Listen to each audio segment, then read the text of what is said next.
কারণ আর কয়দিন বাঁচবি রে যুবক? আমিও তোমার মতো যুবক সন্তান। তোমার ভিতরে একটা মন আছে, আমার মধ্যেও মন আছে। তোমার আকৃতি আর আমার আকৃতি সব এক। তোমার ভিতরে যে নফস আছে, আমার মধ্যে নফস আছে। তুলনামূলক তোমারে শয়তান ধোঁকা দেয় কম, আমারে দেয় বেশি। কারণ তোমার দ্বারা গুনাহ করাইলে ইসলামের এত পরিমাণ ক্ষতি হবে না, আমার দ্বারা ইসলামের যেই পরিমাণ ক্ষতি হবে গুনাহ করাইলে। শয়তান আমারে এত ধোঁকা দেয়। ওরে হুদা কি জিন শয়তান নি, বড় বড় মানুষ শয়তান হইয়া তাবিজ করতেছে, জিন পাঠাইতেছে। হাফিজুর রহমান এইভাবে এক নাগারে ময়দানটার মধ্যে দৌড়াইতেছে। এত বছর হয়ে গেল, যুগের উপরে চলে গেল, এরপর এর কেউ থামাইতে পারে না, কোনো তাবিজেই তো ধরে না। কত জিন চালান দেয়, কত কুফরি কালাম। আমি তো জানি একামগুলো কোন হজরতেরা করে, কোন কুতুবখানায় বইয়া, সব জানি। কিন্তু আমি যদি আল্লাহর মোহাব্বত নিয়ে চলি, ওই ক্ষতিটা তার ফ্যামিলির মধ্যে গিয়া পড়বে, আমার উপরে আসবে না, দুইটা তার ফ্যামিলিতে গিয়ে পড়বে। হয়তো ওর বাচ্চা নষ্ট হয়ে যাবে, ওর বাচ্চা পঙ্গু হয়ে যাবে। আমার বরদোয়া করা লাগবে না, কারণ দুইটা অপরাধ আছে দুনিয়াতে করলে আল্লাহর রাসূল বলেন শাস্তি হবে মরার আগে। দুইটা অপরাধ। কয়টা? যুবকদেরকে বয়ান করতেছি, বুঝো বাবারা। ক্বালান নবী সাল্লাল্লাহু আলাইহি ওয়া আলিহি ওয়াসাল্লাম ইসনানি ইউআজ্জিলুহুম আল্লাহু ফিদ দুনিয়া আল বাগয়ু ওয়া উকুকুল ওয়ালিদাইন আও কামা ক্বালান নবী আলাইহিস সালাতু ওয়াস সালাম। পয়গম্বর বলেন, ও উম্মতের দল, দুইটা অপরাধ আছে যদি দুনিয়াতে করো শাস্তি হবে মরার আগে। এক নাম্বার অপরাধের নাম জুলুম। কি? দ্বিতীয় অপরাধের নাম মা বাবার সাথে বেয়াদবি। জুলুম আবার তিন প্রকার: আল্লাহর সাথে জুলুম করা, নিজের সাথে জুলুম করা, অন্যান্য মাখলুকাতের সাথে জুলুম করা। ও বান্দা, ভালো করে মনে রাখবা, তওবা করলে আল্লাহ গুনাহ মাফ করবেন। 50 বছর 70 বছরের গুনাহ 1 সেকেন্ডে মাফ। তবে এই কথাটা ঘরের দরজায় লেখা রাখিও, বান্দার হক যদি নষ্ট করো, বান্দা ক্ষমা না দিলে মাওলা মা ক্ষমা দিবে না। আমি আল্লাহ সবাইকে ডাকছি, আয় আয়। শয়তানের নফসের ধোঁকায় পড়ে যারা গুনাহ করেছো, তওবা কর। তোমার গুনাহ করে পাহাড় বানাইছো। তোমার এই গুনার পাহাড়টা বানাইতে এক রাত্রে হয় না, একদিনে হয় না, এক মাসে হয় নাই, বছর বছর চলে গেছে, যুগ যুগ চলে গেছে। তুমি একটা গুনার পাহাড় বানাইতে তোমার 30 বছর, 40 বছর, 50 বছর, 70 বছর হয়ে গেছে। কিন্তু আমি মাওলার দয়াটা কেমন জানো নি? একবার যদি মাথা নত করে চোখের পানি ছেড়ে অনুশোচনা নিয়ে যদি অনুতপ্ত হইয়া বলো, ও দয়ার মালিক, আমাকে তুমি মাফ করে দাও। আল্লাহ বলেন, তোর 70 বছরের গুনাহ আমার ক্ষমা করতে একটা সেকেন্ডের সময়ও লাগবে না। আতিনা ফি দারে দুনিয়া না হাসান, আতিনা ফি দারে উকবা না হাসান, ইয়া গিয়াসাল মুস্তাগীসিন হদিনা লফতিখারা বিল উলুমে ওয়াল গিনা। হর গরিদে নেকো তু তৈয়ার হ্যায়, জু না মাঙ্গে উসসে তু বেজার হ্যায়। এখন তুমি রাতে বসে আছো একটা জান্নাতি বাগানে, তুমি এখন চিন্তা করো কয়টা বাজে, ঘুমামু কখন। অথচ তোমার জীবনটা রাতের ঘুম নষ্ট করে মোবাইল চালায়া কবিরা গুনাহ করে করে কাটাইছো, তার হিসাব মিলাও। দরওয়াজা জানালা বন্ধ করেছো রে যুবক। মাও দেখে না, বাবাও দেখে না তুমি কি করো, কিন্তু আমার আল্লাহর কুদরতের ক্যামেরায় রেকর্ড হয়ে গেছে। তুই মোবাইলটা সামনে নিয়া সারাটা রাত কবিরা গুনাহ করে করে করে করে রাত কাটাইছো, কেউ দেখে নাই, একমাত্র আমার আল্লাহ দেখে। দেখছেন, সীমা লঙ্ঘন করে ফেলছো। এই কারণে কিন্তু মা যদিও তোরে দেখে না, কিন্তু মায়ের অন্তরে বাড়ি লেগে গেছে তুই গুনাহ করো। মা কিন্তু ভিতরে ভিতরে কষ্ট আছে, তোরে বুঝাইছে, তুই গালি দিছো। আব্বাজান নিষেধ করছে, বাবার সাথে বেয়াদবি করেছো। শিক্ষক নিষেধ করছে, শিক্ষকের সাথে বেয়াদবি করেছো। মুরব্বীরা নিষেধ করছে, মুরব্বীদের সাথে বেয়াদবি করেছো। একটা মোবাইলকে কেন্দ্র করে নিজের চরিত্রটারও নষ্ট করছো, নিজের স্বাস্থ্যটাকেও নষ্ট করে ফেলছো। জানো না রে বাবা, মরণের পরের আযাব তো ভিন্ন কথা, বরং এই মোবাইলের কারণে একটা সময় খুব দ্রুত আসতেছে। বসে থাকবি বিছানায়, চোখ থাকবে, পাওয়ার থাকবে না, কান থাকবে, শ্রবণ শক্তি থাকবে না, হাত থাকবে, হাতের বোধ শক্তি থাকবে না। তোমার ভিতরের হৃৎপিণ্ড নষ্ট হতে চলছে, কিডনির উপরে আক্রমণ, তোমার ব্রেনটা নষ্ট হয়ে যাইতেছে। আধা ঘন্টা কিছু পড়তে লইলে মাথা ঘোলায় যায়, ব্যথা করে, কিছুই টের পাও না, বুঝই না। ব্রেন দুর্বল, কিছু পড়লে মুখস্থ থাকে না। এই মোবাইলের কারণে একদিকে তোমার শরীর নষ্ট, ভিন্ন দিকে চরিত্র নষ্ট। এখন তোমার মা বাবা, তোমার ভাই বোন, তোমার আপনজন, তোমার মুরব্বীরা চায় যদি তুই মরিয়া যাও, মনে মনে সবাই খুশি। কারণ তোর মতো চরিত্রহীন সন্তান থাকলে মা বাবার ইজ্জত আরো নষ্ট হবে। তাহলে তোর এই বয়সে কি কামাই করছো? সবার বরদোয়া। শুরুতে বলছি, যা করো মানুষের বরদোয়ার কোনো কাজ করবি না। আর কার বরদোয়া কামাই করছো? যার দোয়া না পাইলে তুই জীবনে সফল হতে পারবি না, সেই মা। বয়স কত তোর? 25। যুবকদেরকে বলছি একটু বাবা রাগ কইরো না, মোহব্বত করিয়া বলতেছি, রাগ কইরো না। তোমার বয়স কত? 25, 26, 27। তোমার উচিত কি ছিল? তুমি বাসায় গিয়া দুপুর বেলা নিজে গোসল করবা, মায়ের কাপড় ধুইয়া দিবা, রাতের বেলা মায়ের ঘুমের মশারি টানায় দিবা। কিন্তু তুমি কতটাই যে খারাপ, নিজে এত বছর বয়স হইয়া নিজের প্যান্ট শার্ট গুলো ঘরে ফালায় রাখো, মাকে বানাইছো চাকরানি, মা তোর কাপড় ধুইয়া রাখবে। আর যদি কও না হুজুর আমারটা কাজের মানুষ ধোয়, তা তোর মতো ইতর আর কে আছে? তোর জামা কাপড় আর একটা মানুষ ধুইবে? তোর ভক্তি, তোর এই ভক্তি, তোর এই রুচি, তোর অন্তরটা এত পচা।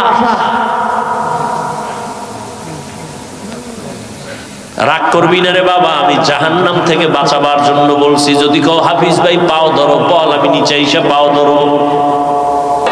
মা বাবার সাথে বেয়াদবি করছো, মা বাবায় যদি ক্ষমা না দেয় আল্লাহ ক্ষমা দিবেন না, আল্লাহর ওয়াদা। শিক্ষকের সাথে বেয়াদবি করেছো, শিক্ষক যদি ক্ষমা না দেয় তার ইজ্জত নষ্ট করেছো। তিনি যদি ক্ষমা না দেয় আল্লাহ ক্ষমা দিবেন না, স্পষ্ট আল্লাহর ওয়াদা। বান্দার হক নষ্ট করেছো, এক আল্লাহর বান্দি, নারী না পুরুষ? নারী। জীবন ভর নেক আমল, নেক আমল, নেক আমল, নেক আমল করেছে। জীবনের শেষ ভাগে একটা ছোট্ট অন্যায় করেছে, ঘরের ভেতর একটা বিড়াল ঢুকছে, বিড়ালটারে খাঁচা আটকায় দিছে, নিজেও খানা দেয় না, অন্যের ঘরে গিয়া খাবে সেই সুযোগও দেয় না। বিড়ালটা খাঁচায় বসে ধুকে ধুকে না খাইয়া মরে গেল। নবীজি শুনাইতেছেন সাহাবায়ে কেরামদের, ও সাহাবারা জানুনি পরিণাম ফল মহিলার কি হইছে? গাইবি আওয়াজ আসছে আল্লাহর পক্ষ থেকে, এই আল্লাহর বান্দি, জীবন ভর যত নেক আমল করেছো সব আমল বরবাদ। কার সাথে জুলুম করছে? বিড়ালের সাথে জুলুম করলে যদি জিন্দেগি বরবাদ, মানুষের সাথে যারা জুলুম করে কি নাই এরকম কেউ? ইমামের পিছনে নামাজ পড়া চার দোকানে গিয়ে আবার ইমামের বিরোধিতা, ইমামের ইজ্জত নষ্ট করে, এরকম আছে না নাই? তাহলে ইমামের উপরে জুলুম করলা, তার ইজ্জতের উপর আক্রমণ করে। জুলুমের বিচারটা মরার আগেই হয়ে যাবে। আল্লাহর সাথে জুলুমের নাম হলো শিরিক। আল্লাহ বলেন, আমাই ইউশরিক বিল্লাহ ফাকাদ হারামাল্লাহু আলাইহিল জান্নাহ, যারা আল্লাহর সাথে শিরিক করবা তাদের জন্য জান্নাত হারাম। এরপরে নিজের সাথে জুলুম। নিজের সাথে জুলুম কি? নিজের সাথে জুলুমের একটা ব্যাখ্যা হলো, আমার আহান, আমার অঙ্গ গো আমার অন্তর্ভুক্ত। আমার সন্তানকে আমি নামাজ পড়ি, আমার সন্তানের পড়াই না, আমি পর্দা করি, সন্তানরে আমি পর্দার দাওয়াত দেই না, আমার আহালের উপরে আমি জুলুম করলাম, মূলত আমার উপরেই করলাম। আল্লাহ বলেন ইয়া আইয়ুহাল্লাযীনা আমানু কু আনফুসাকুম ওয়া আহলিকুম নারা। নিজের উপরে জুলুমের আরেকটা ব্যাখ্যা হলো, আল্লাহ দুইটা চক্ষু দিয়েছেন, এগুলোর ডিউটি আছে, চোখ দিয়া ডিউটি পালন করি নাই, চোখের উপরে জুলুম হয়ে গেল। চোখ দিয়া মা বাবা দেখবা সওয়াব, চক্ষু দিয়া বাইতুল্লাহ দেখবা সওয়াব, চক্ষু দিয়া কোরআন দেখবা সওয়াব, চক্ষু দিয়া আল্লাহ ওয়ালা দেখবা সওয়াব। কিন্তু এই চোখ দিয়া সারাটা রাত মোবাইলে কবিরা গুনাহ দেখছো, চোখের উপরে জুলুম। হাত দ্বারা গীবত লেখছো, কারো বিরুদ্ধে লেখছো, হাতের উপরে জুলুম। কান দ্বারা গান শুনছো, গীবতের কথা শুনছো, কানের উপরে জুলুম। আল্লাহ কয় জুলুম যদি করো শাস্তিটা মরার আগেই হয়ে যাবে, পরে নয়। শিক্ষকের সাথে জুলুম করছো, সেদিন একজনে বলল এক ছাত্র নাকি শিক্ষকের গায়ে হাত তুলছে। কত বড় পাওয়ারওয়ালা ছাত্র বুঝেন? হ্যাঁ, আমি আজকে মাদ্রাসায় বৈশা কিছু ছাত্র বলতেছিলাম, ওরাও দুষ্টামি করে, আমি কি তোরা এতটা বেপরোয়া হইলি, তোকে তো কিছু বলা যাইব না, কারণ সামনে এমন দিন আসবে তোদের থেকে আমাকে দোয়া নিতে হবে। ছাত্ররা এসে শিক্ষকের বলবে হুজুর মোবাইলে টাকা নাই তো এমবিটা ভরে দেন। এমন অবস্থা হয়ে যাইতেছে। শিক্ষকরা ছাত্রকে ভয় পায়। কি পরিমাণ ছাত্রগুলো চূড়ান্ত গাদ্দার আর বেয়াদব। কতটা বেপরোয়া বেয়াদব হইলে শিক্ষক ছাত্রকে ভয় করতে হবে। বাবাকে এমন ভাবে প্রহার করলো, মারতে মারতে বাবা এক সময় মাটির মধ্যে গড়াগড়ি খায় আর কয় ছেলে তোর পায়ে ধরছি আর মারিস না, সহ্য করতে পারি না। রক্ত পরে জমিন লাল, মায়ে ফিরাইতেছে, মায়ের উপরেও পড়ে গেছে। এবার মাও বেউস, বাবাও বেউস। ছেলেটা দরজায় একটা লাথি মাইরা বের হয়ে একটা বাইক লইল, হুন্ডা। এবার দৌড়। মা চোখের পানিগুলো ছেড়ে কান্না করে আর দরজা লাগায়, আর আসমানের দিকে তাকায় বলে আসমানের মালিক মেহেরবানি করে এই ছেলেটার মুখ আমি মাকে আর দেখায় না রে আল্লাহ। ওর বাবার গায়ে হাত তুলেছে, রক্তে রঞ্জিত হয়ে গেল। এই ছেলে আমি চাই না, তুমি ওরে রাস্তার থেকে ফিরায় দাও, আর ঘরে আইনা আসতে দিও না রে আল্লাহ। মা কান্না করে দরজা এমন ভাবে আটকাইছে, সন্তান আসলে আর দরজা খুলবে না। সন্তান বাইক নিয়ে বন্ধুদের কাছে যাবে, ইতিমধ্যে রাস্তা দিয়ে যায়, দেখে একটা ওয়াজ মাহফিল হইতেছে রাস্তার পাশে। উত্তরবঙ্গের ঘটনা, জেলার নাম বললাম না। বয়ান চলতেছে মা বাবার খেদমতের উপর। একজন আল্লাহর ওলি বয়ান করতেছিলেন মা বাবার খেদমত নিয়ে। ওই যুবকের কানে কি একটা বাড়ি লাগছে, বাইকটা থামায়া দাঁড়ায় দাঁড়ায় কিছু বয়ান শুনছে, বাইকের উপরে বৈশা কেমন যেন চুম্বকের মতো টানতেছে অন্তর। বাইকটার তালা লাগায় মাঠের এক পিছনে বয়া রয়েছে। বয়ানের এক পর্যায়ে এমন কান্নার আওয়াজ, যুবকটা ময়দানের পিছনে মাঠে গড়াগড়ি খায় আর কান্দে। দূরের থেকে আল্লাহর ওলির নজরে পইরা গেছে, ওই যুবকটা এমন কেন করে? হুজুর মোনাজাত দিয়া কয় যুবকের সামনে নিয়ে আসু। যুবক একটা দৌড়াইয়া কয় হুজুর, পাও ধরে কয় হুজুর আমারে মাফ করে দেন, আমি শেষ হয়ে গেছি, শেষ। আল্লাহর ওলি বলে বাবা কেন কাঁদো? বলে আমার বুকের ভিতরে জ্বালা পোড়া মনে হয় যেন কে আগুন লাগায় দিছে, আমি সইতে পারি না। হুজুর একটু আমারে দম করে দেন, পানি পড়া দেন, আমি মইরা যাইতেছি। হুজুর একটু দোয়া করেন, আমি শেষ, আমি শেষ। হুজুর বলে বাবা তুই আসল কথা ক, না জানি কোনো কঠিন বেয়াদবি করছো বল। ছেলেটা কান্না করে হুজুরের পাও ধরে বলে হুজুর আমি সন্ধ্যাবেলা বাবার সাথে এমন বেয়াদবি করেছি, মায়ের সাথে করেছি, মনে হয় যেন আমার মতো বেয়াদব এই জন্যই দুনিয়ার কেউ নাই রে হুজুর। আমার মা কাঁদতে দেখলাম, বাবার রক্তাক্ত মাটিতে ফেলে চলে আসছে। হুজুর বলে, রে নিমক হারাম আমার থেকে দূর হইয়া যা, তুই আমার কাছে আসবি না। যুবক এমন কান্না পাও আর ছাড়েই না। হুজুর একটু দোয়া করেন। ময়দানের মানুষগুলো সব তাকায় রইছে, কান্নার পরিবেশ পুরা ময়দান। হুজুর এইবার আল্লাহর কাছে দোয়া করলেন, ও মালিক, ও হয়তো না বুঝিয়া করছে, তুমি দয়া করে রহমান নামের উসিলায় ওরে মাফ করে দাও। এমন কান্না দিলে ওই যুবক চিরতরে তওবা করলো, হেদায়াত হয়ে গেল, আর জীবনে গুনাহ করবে না, কোনো বন্ধুদের আড্ডায় যাবে না, কোনোদিন বেয়াদবি করবে না। এইবার হুজুর কয়, তাড়াতাড়ি যদি বাঁচতে চাও মা বাবার কাছে পাও ধইরা মাপ চাও। যুবক রাতের গভীরে বাড়ির দরজায় গিয়া ডাক দিছে, আম্মু তুমি ঘুমাইছো নি? মা কেমনে ঘুমায়, সন্তানের বিপদ, মায়ের চোখে ঘুম আসে না। কিন্তু মা শুনতেছে, দরজা আওয়াজ দেয় না, খুলে না, ওয়াদা করেছে দরজা খুলবে না। সন্তান বলে, দরজা খুলো মা। মা ভাবছে না জানি আরো কোন মেজাজ গরম নিয়ে আসছে। সন্তান প্রায় ভাবে চিল্লাইতে চিল্লাইতে এবার ওই দরজার বাইরে গড়াগড়ি খায়, কান্দে আর কয়, আম্মু দরজা খুলে দাও। না আমি এইবার মা দাও জামান ফিলা, কয় দরজা খুলবো না। তুই কি আবার মারবি নি? না আর কত মারবি, আমার তোর মতো ছেলে লাগবে না, চলে যা। ছেলেটা কান্না করে আর বলে, মা আমি এইবার তোমাদের সাথে বেয়াদবি করতে আসি নাই, দরজা খুলে দাও, আমাকে একটু বাঁচার সুযোগ দাও, আমি বাবার পায়ে ধরে মাপ নিব। বলে, তোর বাবা বেহুশ বিছানায় পড়ে আছে। সন্তান দীর্ঘ টাইম কান্নার পর মায়ের কলিজার মধ্যে বারবার ঢেউ আর তরঙ্গ শুরু হয়ে গেল। মা দরজা খুলে দেওয়ার পরে সন্তানটা মায়ের পা জড়ায় বলে, মা তুমি আমারে মাফ করিয়া দাও, তুমি যদি আমার উপরে দয়া না করো, দোয়া না করো, আমার কপাল শেষ হয়ে গেল, আমি মরিয়া গেলাম। মা বলে, রে বাবা তুই আমার কাছে কেন মাপ চাও? বাবার পাও ধর, তোর বাবা বেহুশ,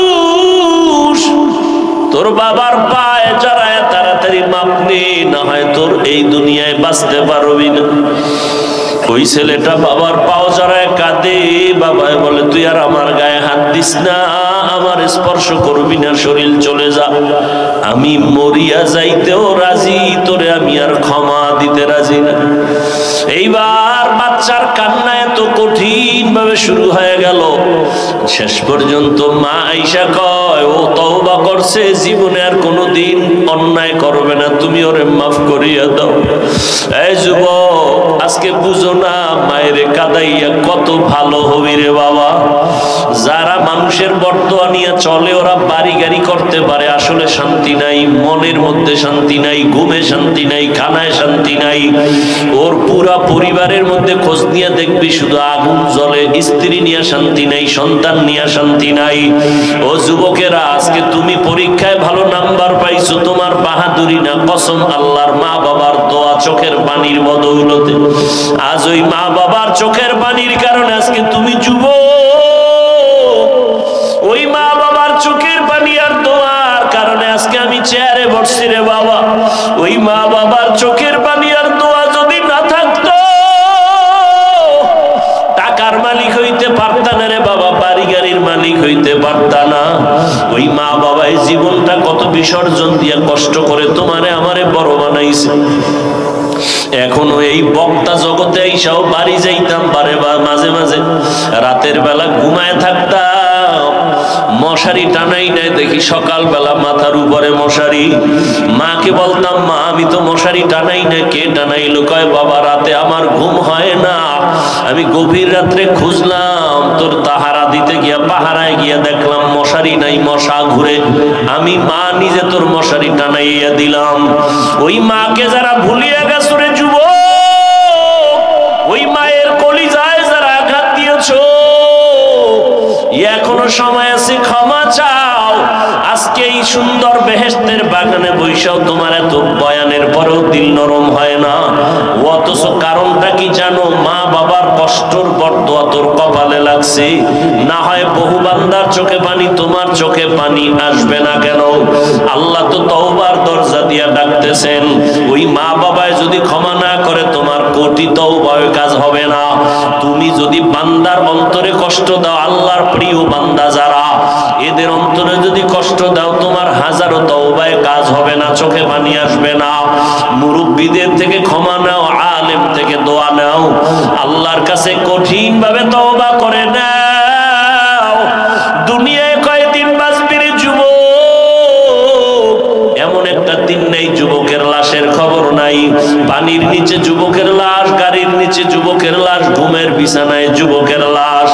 ও আল্লাহর বান্দারা, আজকে রক্তের গরমে মানুষের সাথে বেয়াদবি করো, কথার কোনো ব্যালেন্স রাখো না, বেয়াদবিমূলক আচরণ করো, চোখ গরম করে তাকাও। অথচ তোমার এই বাহাদুরি কিন্তু একদিন নিঃশেষ হয়ে যাবে। ও আল্লাহর বান্দারা, ও যুবক বাবারা, আল্লাহর নবীর তরিকা মতে চলার জন্য তৈরি হয়ে যাও। মা বাবার দোয়া নিও। যদি মা বাবা বেঁচে থাকে, বাসায় গিয়া মাকে বলিও, মা জীবনটা ভর কত কষ্ট তোমাকে দিয়েছি, মাঝে মাঝে তুমি কান্না করছো, কষ্ট পাইছো। আজ আমি তওবার নিয়ত করে আসছি, আর কোনোদিন বেয়াদবি করব না। তুমি আমার মাথায় হাত দিয়া দোয়া করিয়া দাও। ও মা, তুমি দোয়া না করলে আমি আগাইতে পারবো না। ওই মা বাবার দোয়ার কারণে আজকে টাকার মালিক, বাড়ির মালিক, সম্মানের চেয়ারের মালিক। ও আল্লাহর বান্দারা, ওই মা বাবার দোয়া নেওয়ার চেষ্টা করো। এরে আল্লাহর বান্দা, এই ময়দানে যারা আছো, অনেকের মা দুনিয়ায় নাই, অনেকের বাবাও দুনিয়াতে জিন্দা নাই। আমার মায়ার নবী দুনিয়াতে আসি একবার আব্বু বলে ডাক দিতে পারলেন না। 6 বছর বয়সে নবী মা হারা, বড় অসহায়, চোখের পানি ফেলে কাঁদতেছেন। ও নবীর আশিক উম্মতের দল, আজকে তোমরা আল্লাহর রহমতের দরজা থেকে ফিরিয়া যাইও না, আল্লাহর কাছে ফিরে আসো, মনে মনে তওবা করো। তোমাকে আমাকে মানুষ কতই ভালো বলে, অথচ গুনার কারণে আল্লাহর কাছে কত বড় অপরাধী হয়ে আছো। আল্লাহর কাছে তুমি দেখো, গুনার কারণে তোমার চোখ না পাক, জিহ্বা না পাক, অন্তর না পাক। আল্লাহর কাছে তওবা করে ক্ষমা চাও, মনে মনে আল্লাহকে বলো, জীবনে যত গুনাহ করছো, অন্যায় করছো, মা বাপ ভাই বোনেরা কেউ জানে না, জানলে তোমাকে আর মহব্বত করতো না। আল্লাহ জানার পরেও একবারও রাগ করিয়া পানি বন্ধ করেন নাই, সূর্যের আলো বন্ধ করেন নাই, খানা বন্ধ করেন নাই, বরং আমার আল্লাহ প্রতিদিনের গভীর রাত তোমাকে আমাকে ডাকেন প্রথম আসমানে এসে, ও বান্দা কত আর ঘুমাবি, আমার দরবারে তওবার জন্য তৈরি হও। যারা আল্লাহর কাছে বিনয়ী হইয়া বলবে, ও দয়ার মালিক, এই চোখের দ্বারা তো কত গুনাহ করলাম, কেউ জানে না, মাওলা তুমি জানো। এই হাতের দ্বারা কত অন্যায় করছি, মাওলা তুমি ছাড়া কেউ জানে না। এই জবানের কথার দ্বারা, গালির দ্বারা, গীবতের দ্বারা কত অন্যায় করেছি, মাওলা তুমি ছাড়া কেউ জানে না। ও আল্লাহ, আজকে এই ময়দানে আসছি বেহেশতের বাগান, এখান থেকে আর গুনাহ নিয়ে ঘরে যাব না রে মালিক। আজকে তওবার নিয়ত করিয়া ফেললাম। ও যুবক, তোমার মতো কত যুবক স্কুল কলেজে পড়িয়াও নামাজ ছাড়ে না, তুমি কেন পারবা না বলো? তোমার আমার মতো কত যুবক জীবনে মাদ্রাসায় পড়ে নাই, চাকরি করে, র্যাব, আর্মি, পুলিশ, বিডিআরের, নামাজ ছাড়ে না, তুমি কেন পারবা না? তোমার মতো যুবক রাস্তায় গাড়ি চালায়, তাকায় দেখো এক বেলার নামাজ বাদ দেয় না, তুমি কেন পারবা না? তোমার মতো যুবক কৃষি কাজ করে, দেখো নামাজ ছাড়ে না, তুমি কেন পারো না? তোমার মতো যুবক আজকে নদীর মধ্যে মাছ ধরে, নামাজের সময় পড়ে, নামাজ ছাড়ে না, তুমি কেন পারবা না?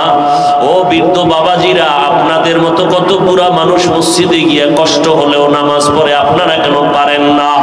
ও পর্দার আড়ালের আম্মা জান, এতক্ষণ আপনাদের সন্তানদের যত কথা বলেছি, এই কথাগুলো বাস্তবায়ন হতে হলে আপনাদের দোয়া ছাড়া আগানো যাবে না।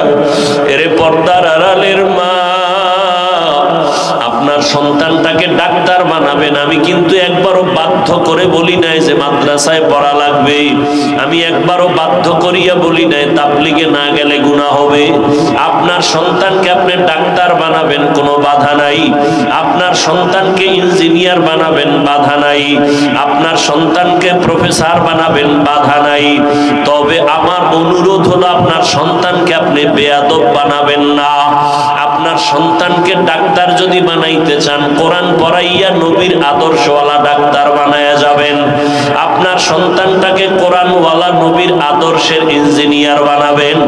আপনার সন্তানটাকে কোরআন পড়নেওয়ালা নবীর আদর্শের প্রফেসর বানাবেন। আপনারও জীবন ধন্য হবে, সন্তানেরও জীবন ধন্য হবে। এরে আম্মা জান, আপনাদের এত সম্মান, আপনারা নবী না, নবীদের মায়ের মতো মা, সাহাবায়ে কেরামের মায়ের মতো মা। আপনারা আলেম হাফেজে কোরআনের মায়ের মতো মা। আপনারা খাদিজা রাদিয়াল্লাহু তাআলা আনহার মতো নারী, ফাতেমা রাদিয়াল্লাহু তাআলা আনহার মতো নারী, আয়েশা রাদিয়াল্লাহু তাআলা আনহার মতো নারী। আরে আম্মা জান, আপনারা ইসমাঈল নবীর মা হাজরা আলাইহিস সালামের মতো নারী। আপনারা ঈসা নবীর মা মারিয়াম আলাইহিস সালামের মতো দামি নারী।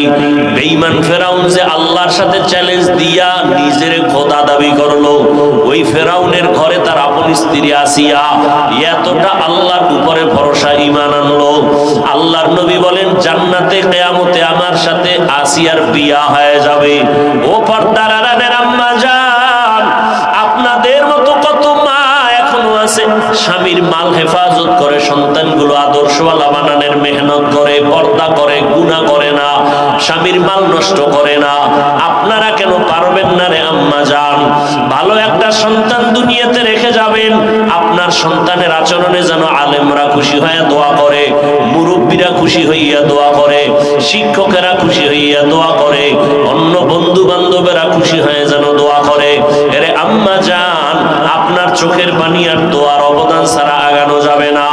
ওরে আল্লাহর বান্দারা, ও যুবক বৃদ্ধ বাবাজি, মা বোনেরা, ওই ফেরাউনের ঘরে স্ত্রী, যেই ফেরাউন আমার আল্লাহর বিরুদ্ধে চ্যালেঞ্জ দিল, মুসা নবীর সাথে চূড়ান্ত জুলুম আর অত্যাচার করলো, কিন্তু তার ঘরে আমার আল্লাহ আসিয়াকে দিনের খাদেমা হিসাবে কবুল করলেন। আসিয়া একদিন ফেরাউন তাকায় দেখে যেন কি পইরা গেল, জমান থেকে একটা নাম আসছো আল্লাহর। আসিয়া টের পায় না যে আমার পেছনে ফেরাউন স্বামী দাঁড়ানো। ফেরাউন কয় আসিয়া জমান থেকে কি বললা? আল্লাহর নাম। বলে কোন আল্লাহ? বলে মুসা নবীর আল্লাহ, তিনি আমারও আল্লাহ। ফেরাউন বলে আসিয়া, এই মিশরে আমি নিজেকে খোদা বলে দাবি করি, তুমি আমাকে খোদা বলতেই হবে। আসিয়া বলে আমি যে আল্লাহর উপর ঈমান আনছি, আমি আর একবারও এই আল্লাহর থেকে দূরে যাব না। ফেরাউন অনেক বুঝানোর পরও আসিয়াকে যখন আর নিজের দিকে আনতেই পারে না, এবার ফেরাউন পাকা হইয়া বলে আসিয়া, এখন আর তোমাকে ছাড় দেওয়া যাবে না।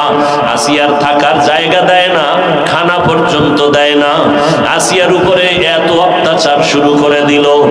আসিয়া মাওলার কাছে গভীর রাতে কাঁদে, ও দয়ার মালিক, মেহেরবানি করে আমি মহিলা মানুষটাকে তুমি ধৈর্য দাও, আমি যেন তোমার মহাব্বতের থেকে পিছনে হটিয়া না যাই, ওর ভয়ে, মাইরের ভয়ে। আসিয়া মাওলার কাছে কাঁদতেছেন।